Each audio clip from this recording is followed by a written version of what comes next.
Cuando mi hijo Ricardo falleció en un accidente de auto, yo estaba a kilómetros de distancia, organizando su funeral en la ciudad donde él vivía.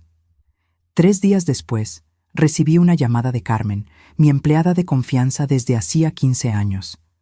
Su voz temblaba. «Señora Teresa, encontré algo en la casa. Usted necesita regresar de inmediato. No le comente nada a Isabela. Por favor, confíe en mí». Cuando llegué a casa esa noche, encontré a Carmen esperando en la puerta con una expresión que jamás olvidaré. «Qué bueno que regresó», susurró, mirando nerviosamente a los lados. «Lo que descubrí va a cambiar todo lo que usted piensa sobre la muerte de Ricardo. Pero antes de continuar, asegúrate de ya estar suscrito al canal y escribe en los comentarios: ¿desde dónde estás viendo este video? Nos encanta saber hasta dónde están llegando nuestras historias». Nunca imaginé que a los 62 años estaría enterrando a mi único hijo. Ricardo tenía solo 34 años cuando ocurrió el accidente. «Un choque frontal en la carretera», dijeron los policías. «Muerte instantánea». Esas palabras resonaban en mi cabeza mientras organizaba cada detalle del funeral en la pequeña ciudad de Guadalajara, donde se había mudado hacía 2 años para trabajar como arquitecto. Isabela, mi nuera, parecía devastada, o al menos era lo que yo pensaba en ese momento. Lloraba copiosamente durante el velorio, apoyada por sus padres, mientras yo permanecía en un estado de shock que me impedía incluso derramar lágrimas.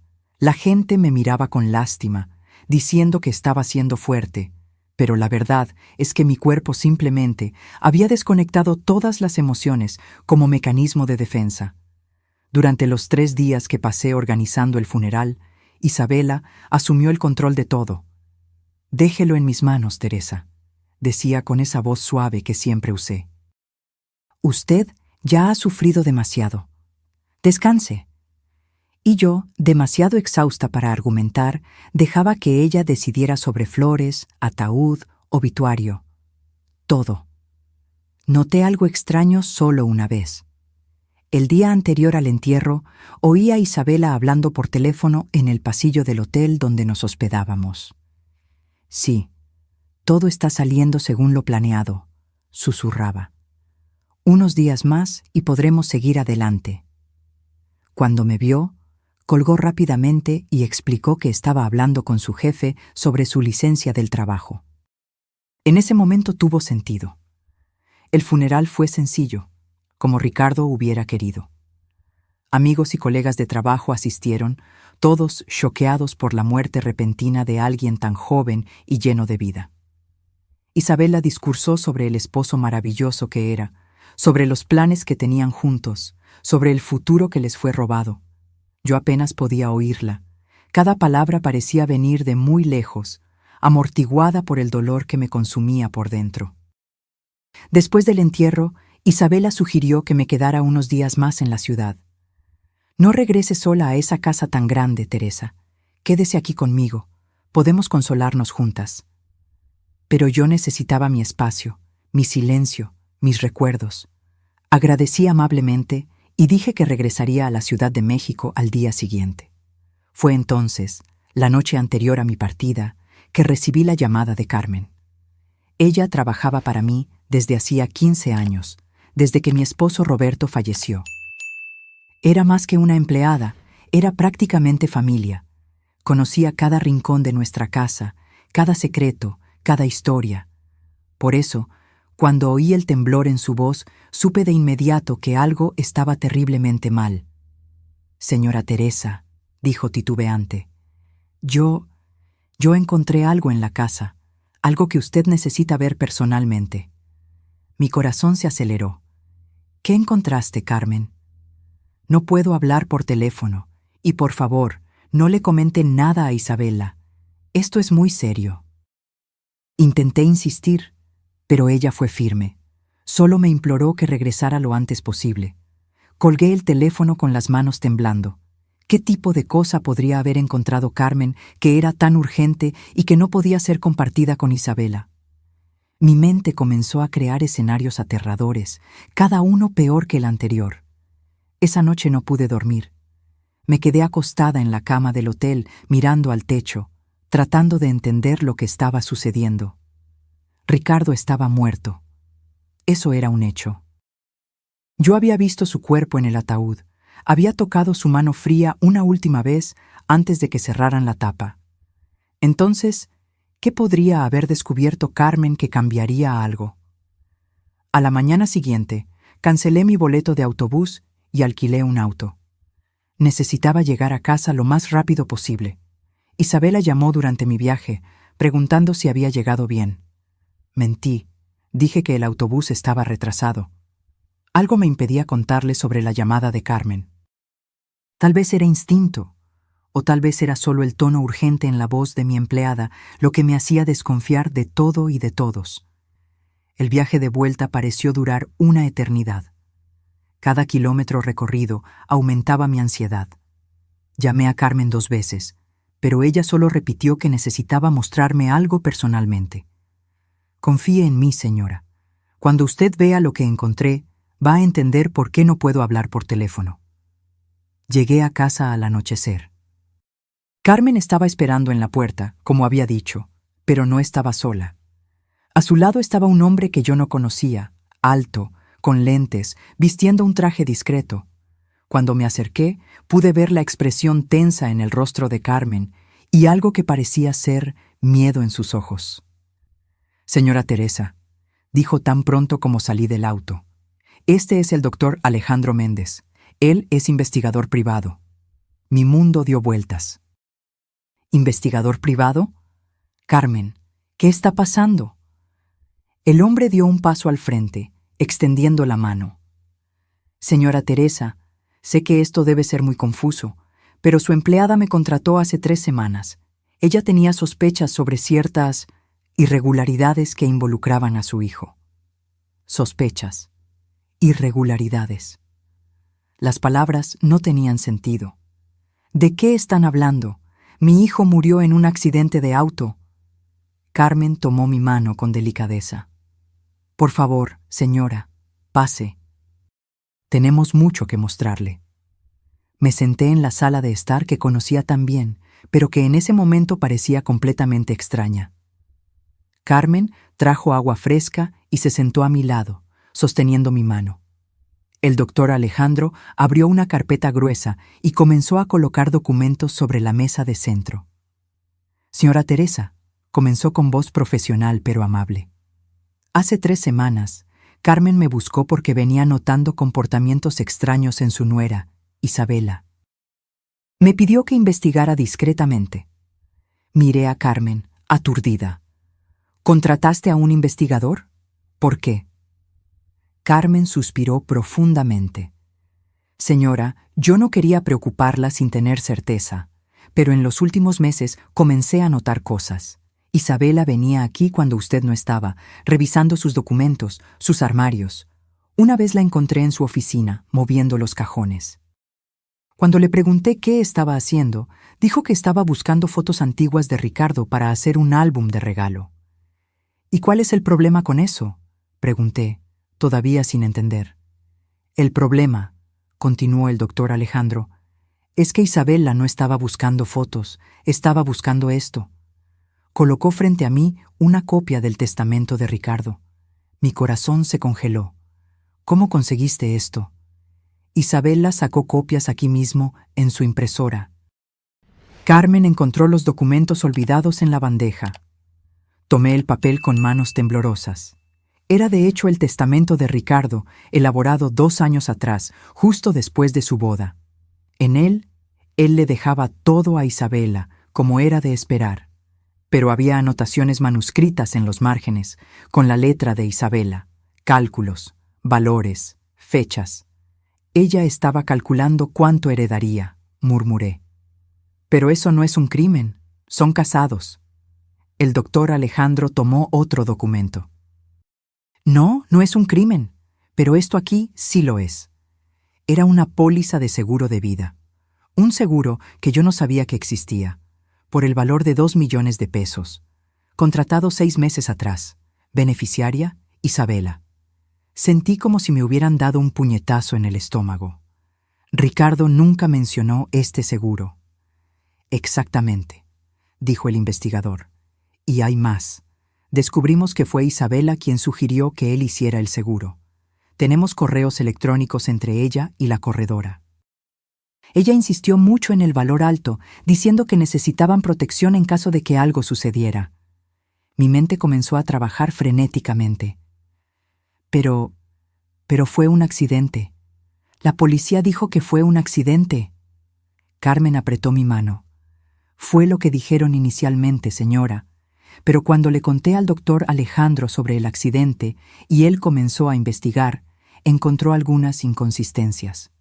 El investigador abrió otra sección de la carpeta.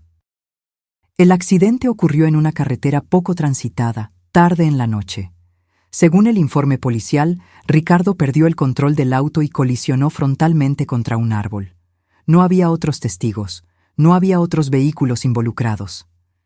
Sí, yo sé todo eso, dije, sintiendo que las lágrimas finalmente comenzaban a escurrir. ¿A dónde quiere llegar? Señora Teresa, fui hasta el lugar del accidente.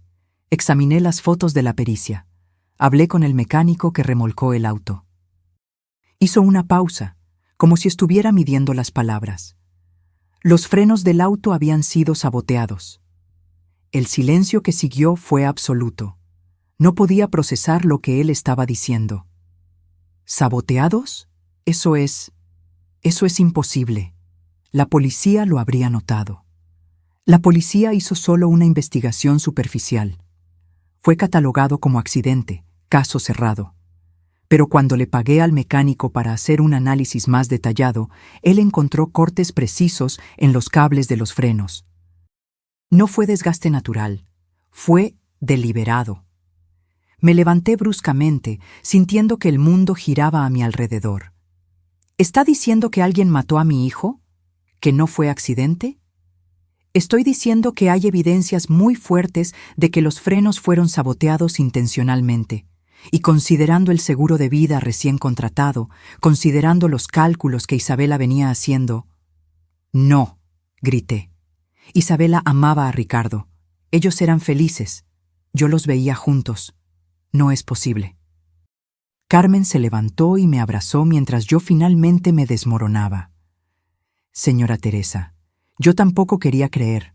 Por eso le pedí al doctor Alejandro que tuviera certeza absoluta antes de traerle esto a usted.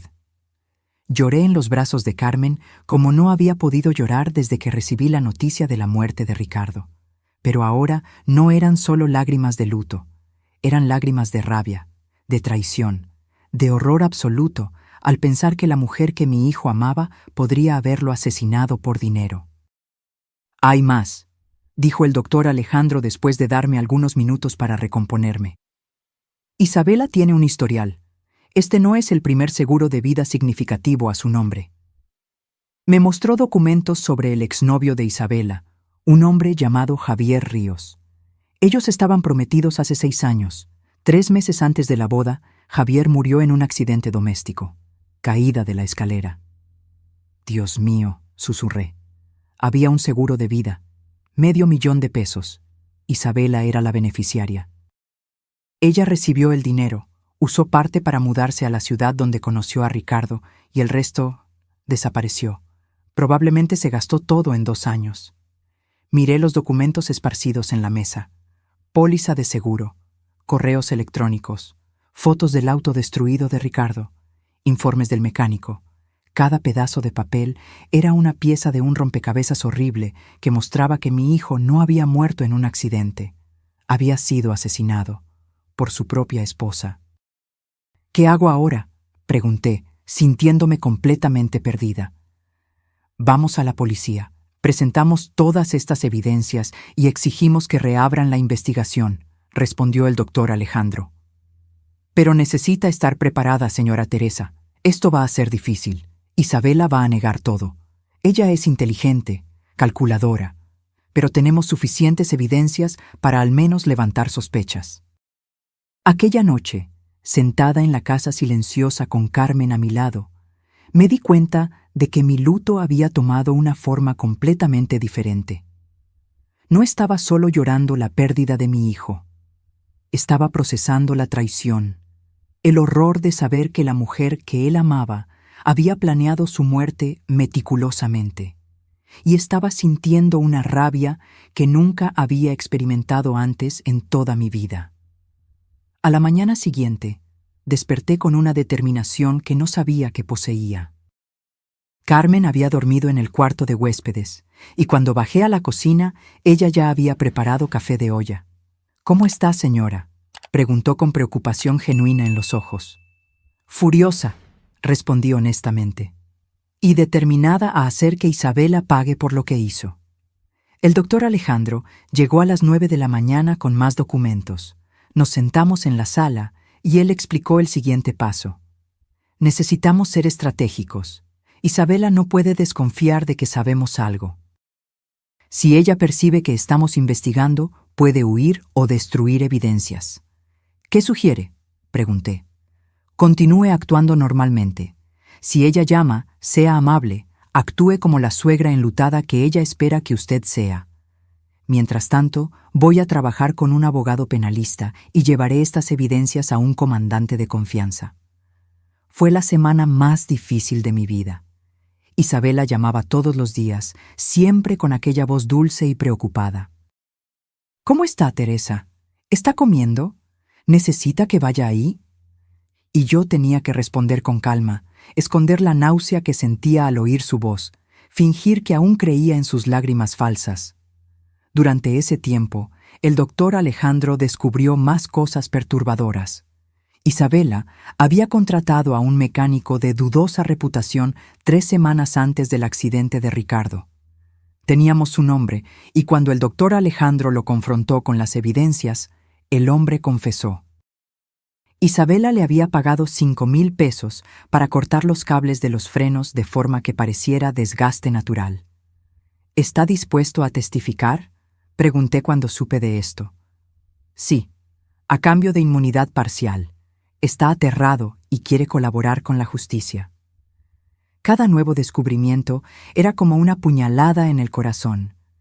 Pensar que mientras Ricardo conducía aquella noche, sin saber que sus frenos no funcionarían, Isabela estaba en casa, esperando la llamada que confirmaría su muerte. Era demasiado monstruoso para comprender. Carmen me contó más detalles que había notado en los meses anteriores. «Isabela cambió después de que se casaron, señora. Al principio era dulce y atenta, pero poco a poco fue poniéndose impaciente con Ricardo. Oí discusiones sobre dinero.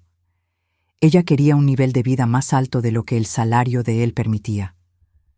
Ricardo nunca mencionó problemas en el matrimonio», dije, sintiendo culpa por no haber notado nada. Él era su hijo, señora. No iba a preocuparla con sus problemas, pero yo lo veía. Veía cómo ella miraba esta casa, calculando el valor. Veía cómo preguntaba sobre las finanzas de usted, sobre testamentos, herencias. Una semana después de mi conversación inicial con el doctor Alejandro, él me llamó. «Tenemos todo lo que necesitamos. El comandante quiere verla mañana a las 10 de la mañana. Vamos a pedir oficialmente la reapertura del caso y la detención de Isabela». Aquella noche no dormí. Continuaba viendo el rostro de mi hijo, recordando cada momento que pasamos juntos. Ricardo era mi único hijo, mi única familia después de que Roberto murió. E Isabela se lo había quitado por pura avaricia. En la comandancia relaté todo lo que sabía. El comandante, un hombre experimentado llamado Comandante Marcelo, escuchó atentamente mientras el doctor Alejandro presentaba las evidencias. Los documentos del seguro, los correos electrónicos, la declaración del mecánico, el análisis de los frenos, el historial de Isabela con el exnovio muerto. «Es un caso sólido», dijo el comandante, «pero necesitamos más. Necesitamos algo que la conecte directamente al crimen. Una confesión sería lo ideal, pero ella es demasiado lista para eso». «¿Y si ella no sabe que estamos grabando?», sugirió el doctor Alejandro. Lo miré confusa. «¿Qué quiere decir?». «Usted podría confrontarla. Con una grabadora oculta. Si consiguiéramos hacer que admita algo, tendríamos nuestra confesión». El comandante frunció el ceño. Es arriesgado, y puede que no sea admisible en un tribunal dependiendo de cómo se haga. Pero puede darnos pistas, insistió el doctor Alejandro. Puede mostrarnos dónde buscar más evidencias. 3 días después, estaba sentada en la sala de la casa que había sido de Ricardo, esperando a que Isabela llegara. Ella había llamado más temprano diciendo que necesitaba recoger algunas pertenencias de su esposo. ¿Puedo pasar por ahí, Teresa? Sé que es difícil para usted, pero necesito algunas cosas de él. Acepté, mi voz tranquila a pesar del corazón acelerado. El doctor Alejandro me había dado una pequeña grabadora que escondí en el bolsillo del abrigo. Carmen estaba en la cocina, lista para intervenir si algo salía mal. Cuando sonó el timbre, respiré profundo. Era hora de enfrentar a la mujer que había asesinado a mi hijo. Abrí la puerta y allí estaba ella. Isabela parecía cansada, con ojeras profundas y ropa oscura de luto. Por un momento, casi me engaño pensando que realmente estaba sufriendo. Pero entonces recordé el seguro de 2 millones, el mecánico pagado para sabotear el auto, el exnovio muerto en circunstancias similares. Teresa, dijo, abrazándome. Tuve que hacer un esfuerzo enorme para no alejarme con asco. ¿Cómo está?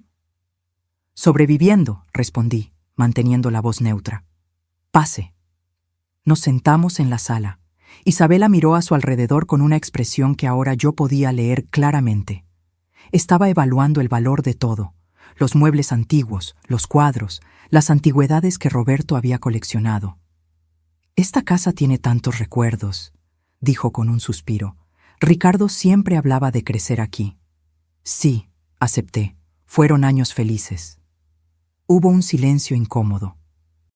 Entonces Isabela comenzó a hablar sobre las pertenencias que vino a buscar. Mientras ella hablaba, observé cada detalle. La forma en que sus ojos nunca encontraban los míos por mucho tiempo, cómo sus manos jugaban nerviosamente con el anillo de casada. Isabela, comencé, decidiendo ir directo al punto. ¿Usted amaba a mi hijo? Ella pareció sorprendida con la pregunta. Claro que sí, Teresa. Ricardo era el amor de mi vida. ¿De verdad? Insistí, porque me quedé pensando. ¿Estaban realmente felices? Su rostro se contrajo. ¿Por qué está preguntando eso?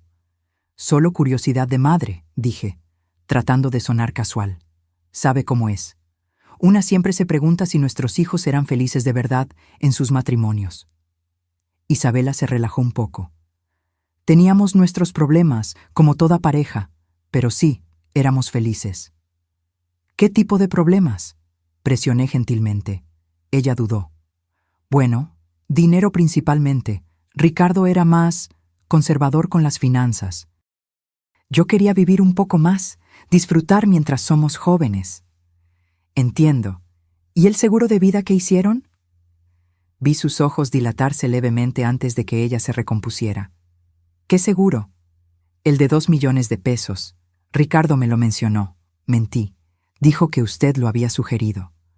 Ah, sí, dijo rápidamente. Era solo precaución. Nunca se sabe lo que puede suceder. Nunca se sabe, repetí, dejando que las palabras quedaran suspendidas en el aire. Usted debe estar muy aliviada financieramente ahora. Isabela me miró con una expresión indignada. ¿Cómo puede decir eso? Perdimos a Ricardo. Sí, perdimos, pero usted va a recibir 2 millones de pesos. Eso debe ayudar. Teresa, no puedo creer que esté hablando así conmigo. Solo estoy siendo práctica, Isabela, como usted también lo fue cuando escogió aquel valor específico para el seguro 6 meses atrás. Vi el pánico comenzar a aparecer en sus ojos. No sé qué está insinuando. No estoy insinuando nada, dije calmadamente. Estoy afirmando, usted mató a mi hijo por el dinero. Isabela se levantó bruscamente. Usted enloqueció. Ricardo murió en un accidente. Los frenos fueron saboteados, dije, también levantándome. Sé sobre el mecánico que usted pagó. Sé sobre Javier, su exnovio que también murió convenientemente después de hacer un seguro de vida con usted como beneficiaria. Su rostro se puso blanco como el papel. Usted está delirando. El dolor la está haciendo imaginar cosas. No estoy imaginando los correos electrónicos entre usted y la corredora de seguros.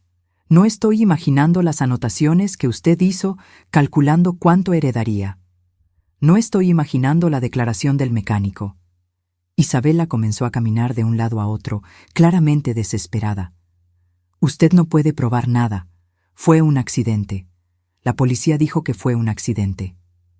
La policía está reabriendo el caso, informé, con base en las nuevas evidencias que presenté. Fue entonces que algo en Isabela cambió. La máscara de esposa enlutada cayó completamente, y lo que vi fue pura frialdad calculadora. Evidencias circunstanciales, dijo, su voz ahora sin ninguna emoción. No prueban nada. Entonces, ¿por qué parece tan preocupada? Ella me miró por un largo momento. ¿Sabe cuál es su problema, Teresa? Usted siempre fue ingenua. Ricardo también lo era. Él creía en el amor verdadero, en construir un futuro juntos. Nunca se dio cuenta de que yo estaba solo esperando el momento correcto. Sentí como si me hubieran abofeteado. ¿Usted está confesando? ¿Confesando? Ella rió, un sonido sin humor. No estoy confesando nada que pueda ser usado en mi contra, pero ya que quiere tanto saber la verdad, voy a darle un regalo. Sí, me casé con Ricardo por el dinero. Sí, lo convencí de hacer ese seguro. Y sí, fue muy conveniente cuando aquel accidente sucedió. Usted lo mató, susurré. Yo no dije eso. Ella respondió cuidadosamente. Solo dije que fue conveniente. Los accidentes suceden, Teresa, especialmente con autos que tienen problemas mecánicos. Mi mano temblaba en el bolsillo donde estaba la grabadora. Cada palabra que salía de la boca de Isabela era una confesión velada, calculada para no ser demasiado explícita, pero clara lo suficiente para mí. ¿Cómo puede vivir con eso?, pregunté, genuinamente queriendo entender. Isabela se sentó nuevamente, ahora completamente relajada, como si se hubiera quitado un peso de encima al finalmente poder ser honesta. ¿Vivir con qué? ¿Con la elección de garantizar mi futuro? Teresa, el mundo no es un cuento de hadas. La gente hace lo que necesita hacer para sobrevivir. ¿Sobrevivir?, repetí incrédula. Usted mató a 2 personas por dinero. Eso no es supervivencia, es asesinato. Llámelo como quiera, se encogió de hombros. Javier era un tonto que gastaba todo su dinero en inversiones tontas. Cuando descubrí sobre el seguro de vida de su empresa, me di cuenta de que valía más muerto que vivo. Sentí náuseas subir por la garganta. ¿Y Ricardo? ¿Mi hijo era solo otro tonto para usted? Por un momento, algo que pudo haber sido remordimiento pasó por los ojos de Isabela, pero desapareció rápidamente. Ricardo era diferente. Al principio, realmente creí que podría funcionar. Él era gentil, cariñoso, pero la gentileza no paga las cuentas, Teresa. Y cuanto más tiempo pasaba, más me daba cuenta de que él nunca me daría el tipo de vida que yo merecía. Entonces decidió matarlo. Decidí hacer lo que era mejor para mí. Ella corrigió. Ricardo tenía este seguro, tenía la herencia que eventualmente recibiría de usted. Muerto, yo recibiría todo eso inmediatamente. Viva, yo tendría que esperar años, décadas tal vez, hasta que ustedes dos murieran naturalmente. La crueldad casual en sus palabras me dejó sin aliento. Usted es un monstruo. Soy una sobreviviente, ella replicó. Y la diferencia entre nosotras, Teresa, es que yo no tengo miedo de hacer lo que se necesita hacer. Fue entonces que Carmen entró en la sala, e Isabela se dio cuenta de que no estábamos solas. Su rostro cambió instantáneamente, volviendo a la máscara de esposa enlutada. Carmen estaba escuchando todo, expliqué calmadamente. Así como esta grabadora. Mostré el pequeño dispositivo que había sacado del bolsillo. El pánico finalmente se apoderó de Isabela. ¿Usted me grabó? Eso es ilegal. No puede ser usado en un tribunal. Tal vez no, acepté, pero con seguridad va a ayudar a la policía a saber dónde buscar más evidencias. Y con la declaración de Carmen como testigo de lo que usted acaba de admitir. Isabela se levantó bruscamente, tomando su bolso. Ustedes no tienen nada, absolutamente nada que pueda incriminarme de verdad. Cualquier abogado mediocre va a destruir este caso. Tal vez, dijo una voz desde la puerta. Todos nos volteamos para ver al comandante Marcelo entrando con 2 policías, pero estamos dispuestos a intentar. Isabela intentó correr, pero los policías fueron más rápidos. Mientras la esposaban, ella gritaba sobre sus derechos, sobre cómo aquello era un absurdo, cómo nos demandaría a todos, pero todo lo que yo veía era a la mujer que había asesinado a mi hijo siendo finalmente llevada para responder por sus crímenes. Después de que ellos se fueron, me derrumbé en el sofá. Carmen se sentó a mi lado, sosteniendo mi mano. Se acabó, señora. Ella va a pagar. No se acabó, susurré. Ricardo sigue muerto. Nada de lo que le pase a ella va a traerlo de vuelta. En los días siguientes, la historia ganó los titulares. Viuda negra detenida por asesinato del esposo, decía un periódico. Mujer acusada de matar a 2 hombres por seguro de vida, proclamaba otro. Reporteros acamparon enfrente de mi casa, todos queriendo entrevistas, declaraciones, fotos. El doctor Alejandro me aconsejó no hablar con la prensa. Deje que la justicia siga su curso. Cualquier cosa que la señora diga ahora puede ser usada por la defensa. Entonces me mantuve en silencio, observando de lejos mientras el caso se desarrollaba. La fiscalía presentó todas las evidencias: la declaración del mecánico, los correos electrónicos sobre el seguro, el historial con Javier, mi grabación. La defensa de Isabela intentó desacreditar todo, argumentando que era circunstancial, que el mecánico estaba mintiendo para conseguir un acuerdo, que la grabación era inadmisible. Pero entonces algo inesperado sucedió. Una excompañera de trabajo de Isabela salió a la luz. Ella tenía correos electrónicos de hace 3 años, antes de que Isabela conociera a Ricardo, en los cuales ella discutía abiertamente su plan de encontrar un hombre rico y asegurar mi futuro de una vez por todas. Había hasta un mensaje específico que decía: ya funcionó una vez, ¿por qué no funcionaría de nuevo?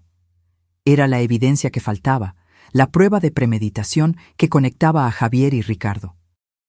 La excompañera explicó que había guardado los correos electrónicos porque en la época le pareció extraño, pero nunca imaginó que Isabela realmente pondría aquellos planes en práctica. Con esta nueva evidencia, el caso de la fiscalía se hizo aún más fuerte. El abogado de Isabela intentó negociar un acuerdo, pero la fiscal fue inflexible. Ella mató a 2 personas a sangre fría por dinero. Iremos a juicio. Durante todo este proceso viví en una especie de limbo emocional. Parte de mí quería justicia, quería ver a Isabela pagar por lo que hizo.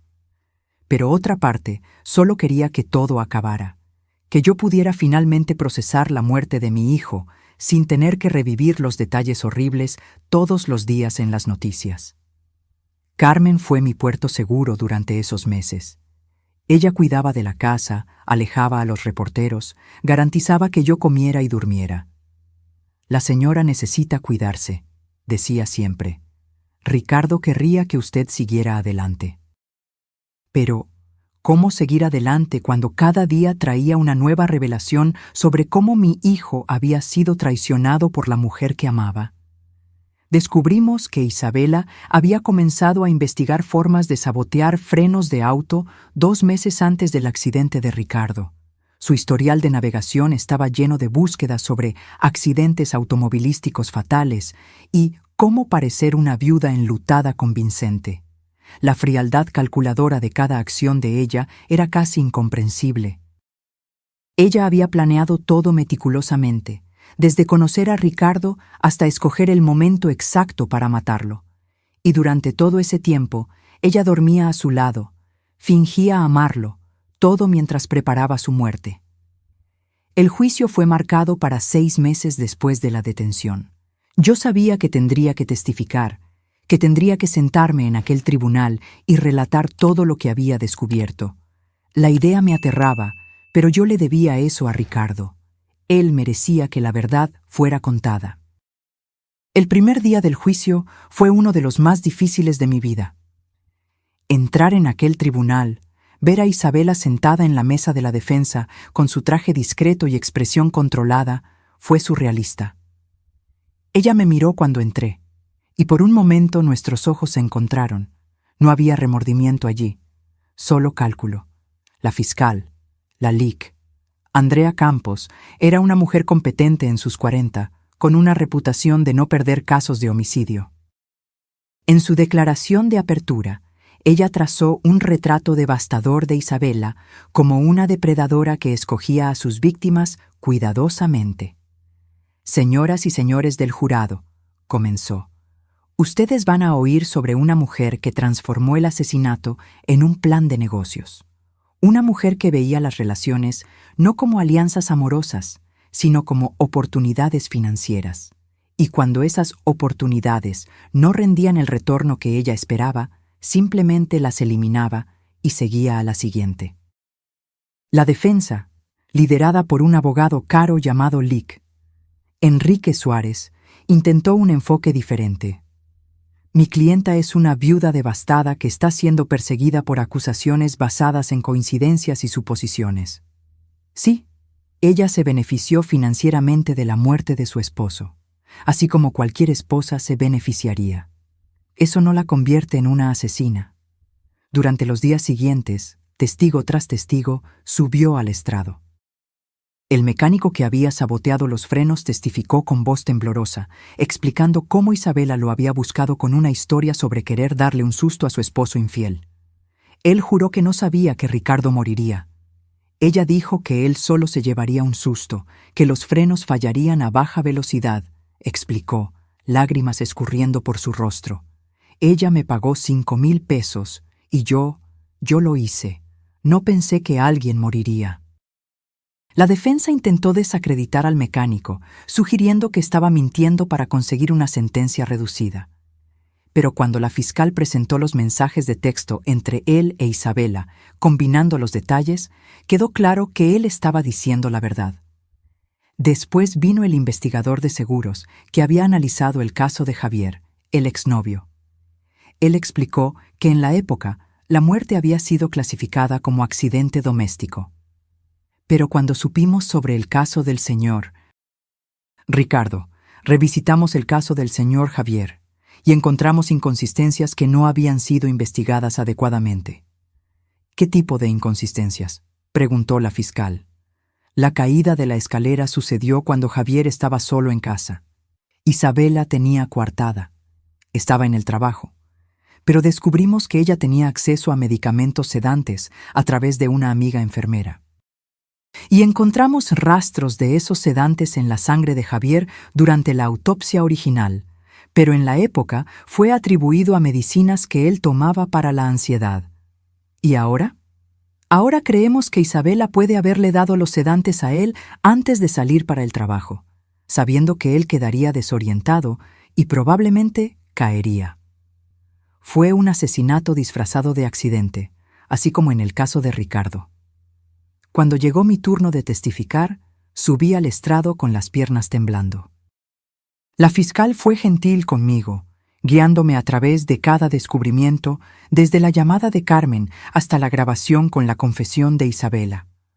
Cuando llegamos a la parte de la grabación, la fiscal la reprodujo para todo el tribunal. La voz de Isabela resonó por la sala.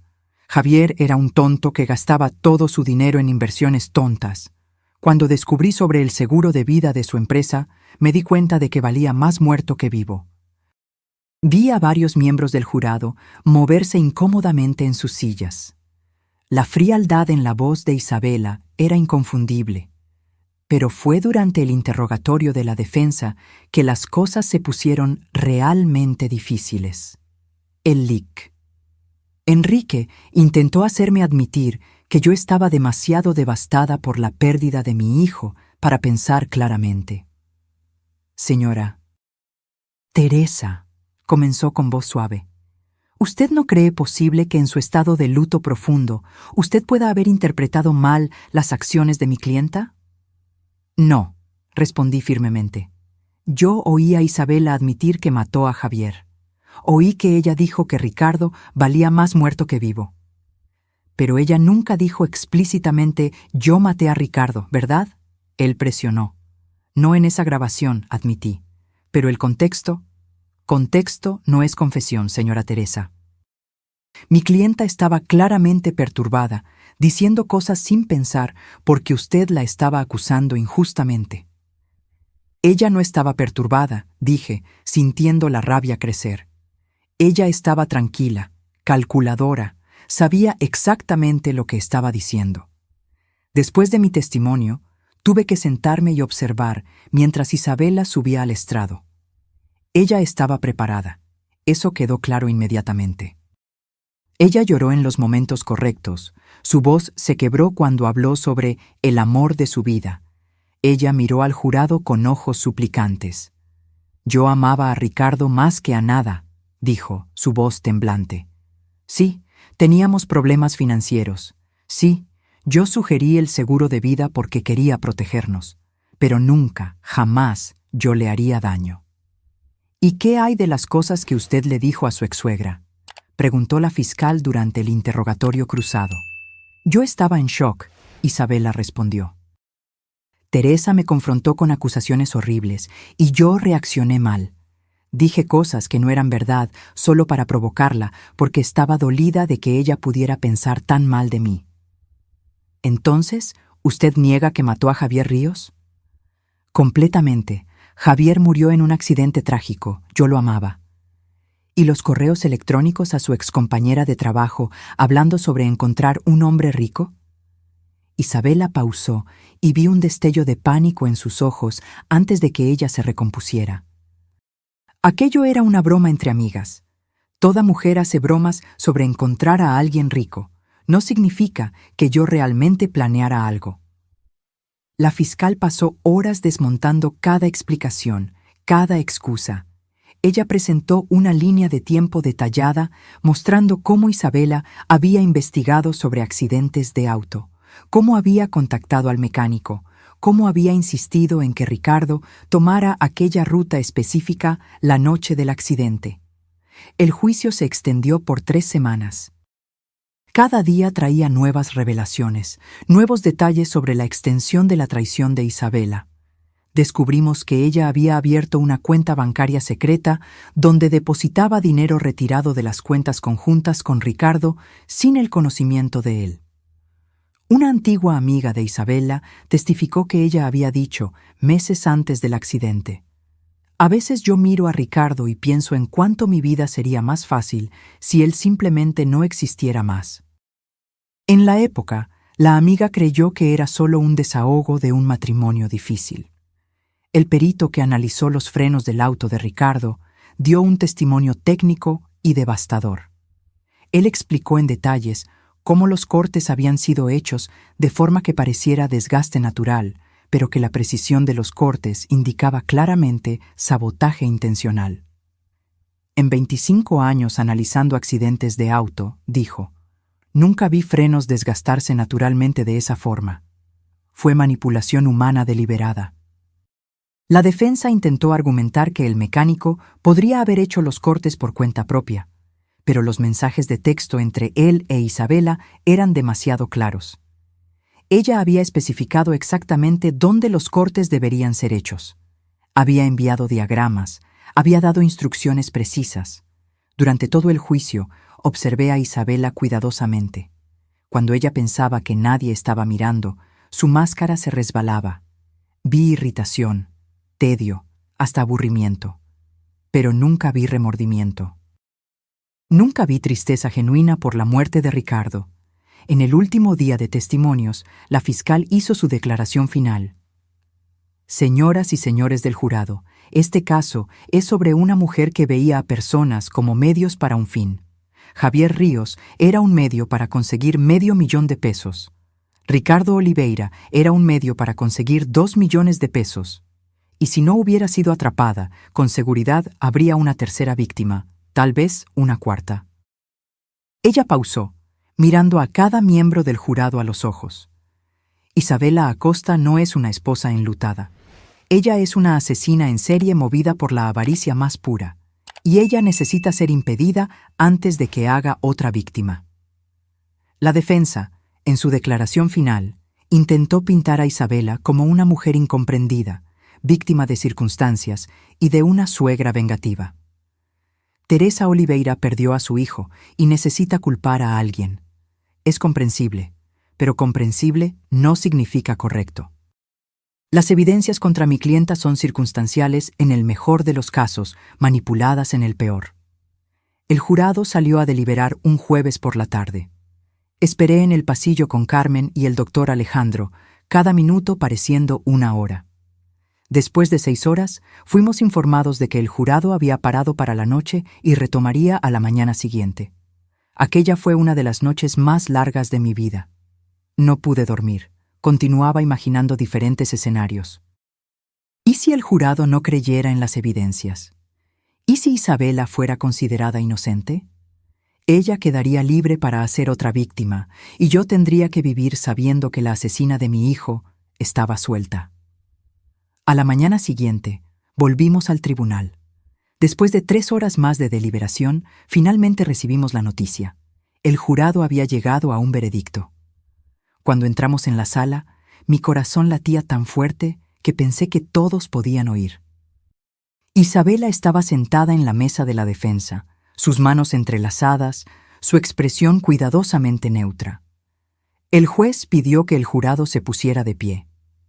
En cuanto a la acusación de homicidio doloso calificado en la muerte de Ricardo Oliveira, ¿cuál es el veredicto?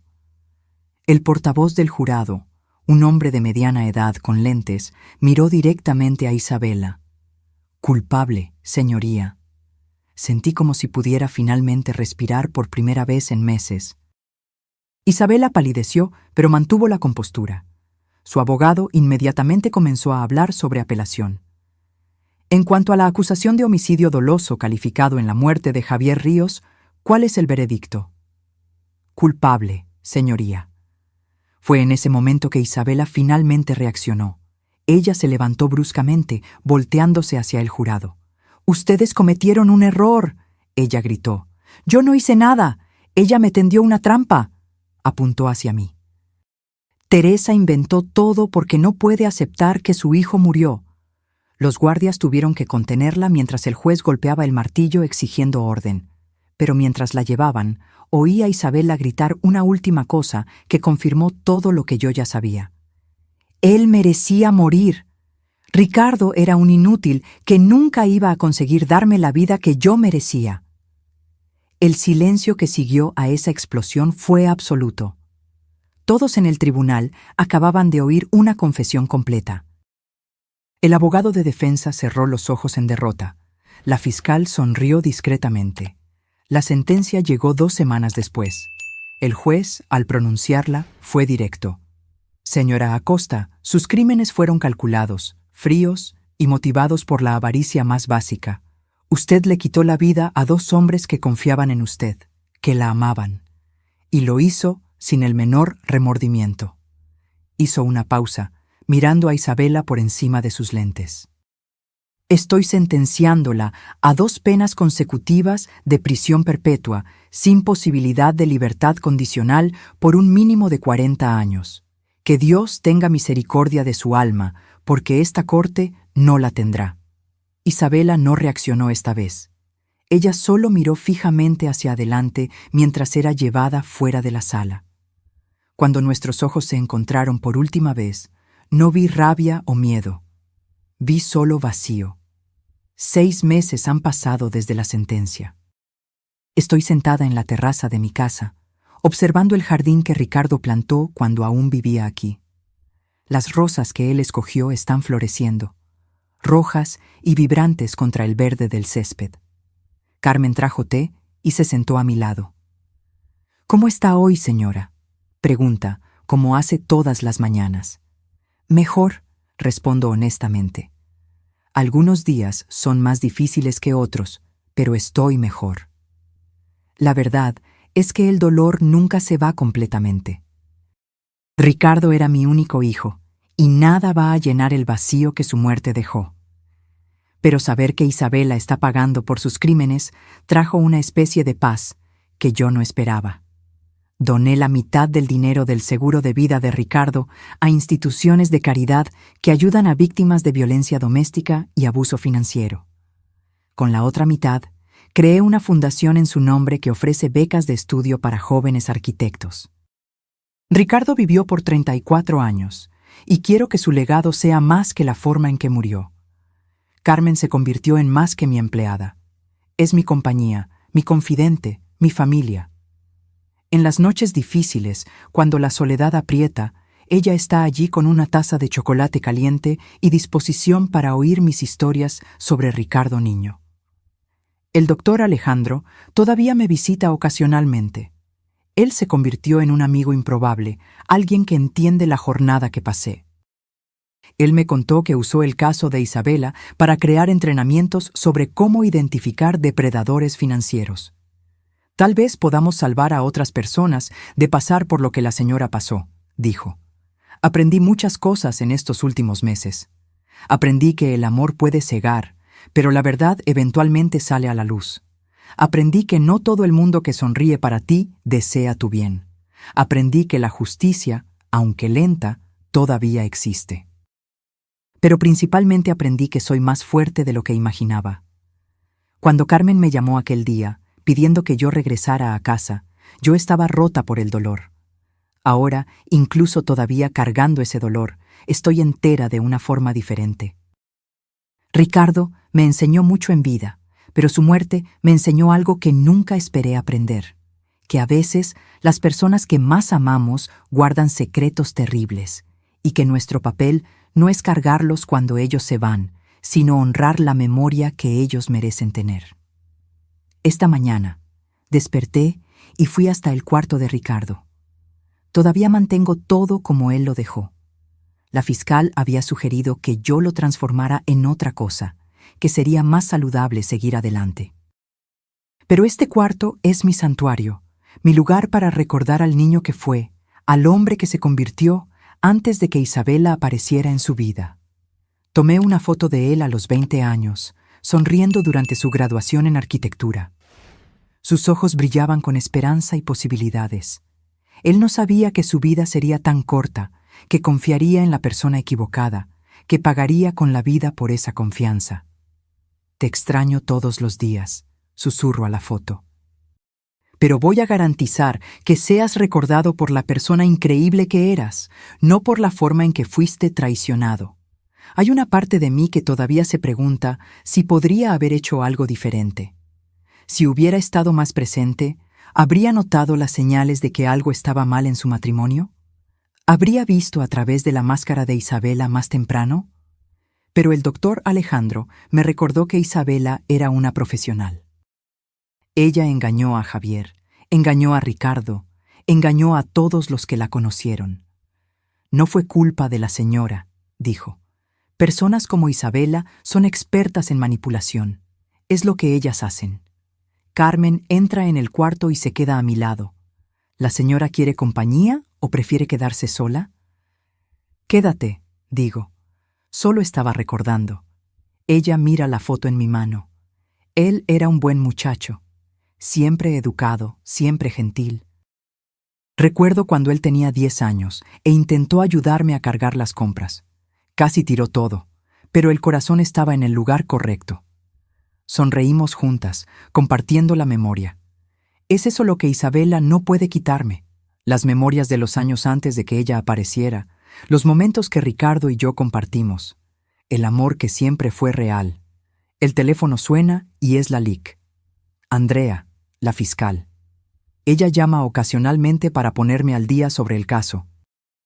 Teresa, solo quería avisar que Isabela entró con apelación, como esperábamos. Pero entre usted y yo, no hay chance de que sea exitosa. La confesión de ella en el tribunal, las evidencias, la declaración del mecánico, es un caso cerrado. Gracias por avisarme, digo. Y gracias por todo lo que hizo por Ricardo. Fue un honor, ella responde. Su hijo merecía justicia. Cuando cuelgo, siento una oleada de gratitud. Gratitud porque Carmen se dio cuenta de que algo estaba mal. Gratitud por el doctor Alejandro haber creído en ella. Gratitud por la fiscal que luchó tan arduamente por mi hijo. Gratitud hasta por la llamada que cambió todo. Si Carmen no me hubiera llamado, si yo hubiera regresado a casa sin saber, Isabela habría recibido los 2 millones del seguro y seguido adelante. Tal vez encontraría otra víctima. Tal vez haría todo de nuevo. Por lo menos ahora ella está impedida de destruir más vidas. Miro por la ventana y veo a una joven pareja pasando en la calle, riendo, de manos dadas. Ellos me recuerdan a cómo Ricardo e Isabela parecían al principio. Felices, enamorados, llenos de planes para el futuro.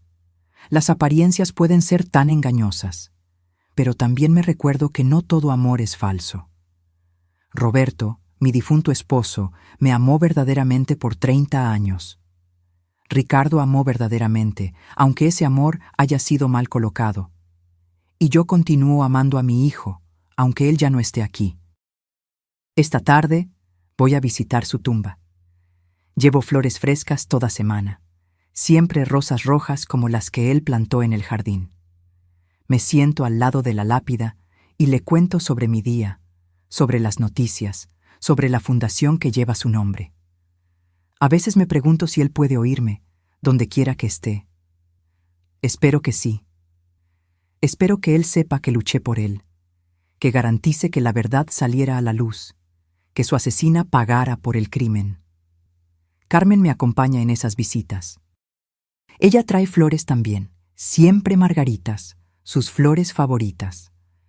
Para el muchacho que siempre fue gentil conmigo, dice. Mientras el sol se pone, regreso a casa. La casa parece menos vacía ahora. Todavía hay momentos de soledad profunda, pero también hay momentos de paz. Momentos en que puedo recordar a Ricardo y sonreír en vez de solo llorar. La jornada del dolor no tiene un fin definitivo. Ella se transforma, evoluciona, se convierte en parte de quien eres. Soy Teresa Oliveira, madre de Ricardo, viuda de Roberto, sobreviviente de una traición que casi me destruyó. Pero soy también una mujer que se rehusó a dejar el asesinato de su hijo impune. Una mujer que tuvo el coraje de enfrentar la verdad, por más dolorosa que fuera. Una mujer que transformó tragedia en propósito.